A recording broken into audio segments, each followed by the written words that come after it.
மகரம். மகர ராசி நேயர்களே, உங்களுக்கு டிசம்பர் மாதம் எப்படி இருக்கும்? 10ஆம் பாவத்தில் சுக்கிரன் பிரமாதமாக இருக்கும். 11வது பாவத்தில் சூரியன் செவ்வாய். லாபம் நல்லா இருக்கும். தைரியமாக வாழ்வீர்கள். வாழ்க்கையில் பல வெற்றிகளை பார்ப்பீர்கள். பாத சனி இருந்தாலும் பணம் வந்து சேரும். நல்ல தீர்த்த யாத்திரை நடக்கும். மனைவியின் ஆரோக்கியம் நல்லாவே இருக்கும். விசேஷமாக சொல்லும் பொழுது ரொம்ப பயப்பட்டு இருந்த ஒரு குடும்பம் இப்பொழுது பிரச்சனையிலிருந்து வெளியே வர காலம் ஆரம்பித்து விட்டது என்று சொல்லலாம்.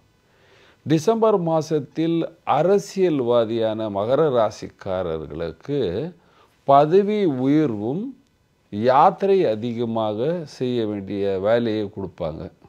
பதவி உயர்வும் யாத்திரை, இங்கே போங்க, நமக்கு பார்ட்டிக்காக அங்கே ப்ரமோஷன் பண்ணுங்க, இந்த மாதிரியெல்லாம் கொடுப்பாங்க. வேலைக்கு செல்கிறவர்களுக்கு இந்த காலத்தில் தைரியமாக வேலை செய்யலாம். பயப்பட வேண்டிய வேலையே கிடையாதாங்க. ஆனாலும் நீங்கள் கீஸ், ஏதாவது டாக்குமெண்டேஷன் கீஸ், கம்ப்யூட்டர்ஸ்லேயே சில கீஸ் இருக்குது. நீங்கள் ஜுவல்லரி, நகை அந்த மாதிரி கேஷராக இருந்தீங்கன்னா அந்த கீஸ் எல்லாம் சரியாக வைக்க வேண்டும். இல்லைன்னா சில்லற திருட்டு நடக்கிறதுக்கு வாய்ப்பு உள்ளது. நீங்கள் படிக்கிறீங்க, லக்ஸூரியஸ் செலவு வேண்டாம்.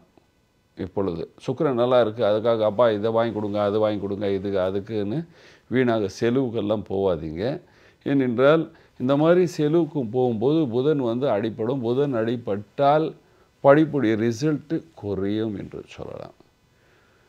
மகர ராசிக்காரர்கள் இந்த காலத்தில் நீங்கள் எந்த வேலை, அரசியல்வாதி, டீச்சர், ப்ரொஃபஸர், ஜட்ஜு யார் இருந்தாலும் சொல்கிறதுக்கு முன்னே எழுதுகிற வேலை இருந்தால் எழுதி படிச்சிடுங்க, அல்லது சிந்தனை பண்ணி பேசுங்க.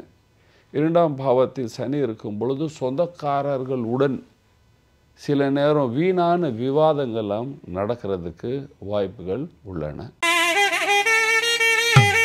பரிகாரம். என்ன பரிகாரம் செய்யலாம்? சுந்தரகாண்டம் படிக்க வேண்டும். ஐயா சுந்தரகாண்டம் படிக்க முடியுங்க, கேளுங்க. இல்லை முடியலை, ஹனுமான் சாலிசா பண்ணுங்க. அதுவும் முடியலை, என்ன பண்ணலாம்? ஆஞ்சநேயர் ஆலயம் போங்க. சனிக்கிழமை ஆஞ்சநேயர் 9 தடவை சுற்றிட்டு வாங்க.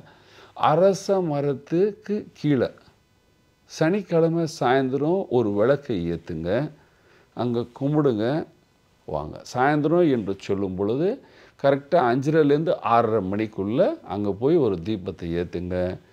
சந்தோஷமாகவும் தைரியமாகவும் வாழ்வீர்கள். டிசம்பர் மாதம் உங்களுடைய சகல பிரச்சனைகளை நீக்கிவிடும். தேங்க்ஸ் ஃபார் வாட்சிங் கடவுள் டிவி. இது போன்ற ஆன்மீக வீடியோக்களை தொடர்ந்து பார்க்க கடவுள் டிவி யூடியூப் சேனலை சப்ஸ்கிரைப் பண்ணுங்க. நோட்டிபிகேஷன்களுக்கு பெல் ஐகானை பிரஸ் பண்ணுங்க. லைக் பண்ணுங்க, ஷேர் பண்ணுங்க.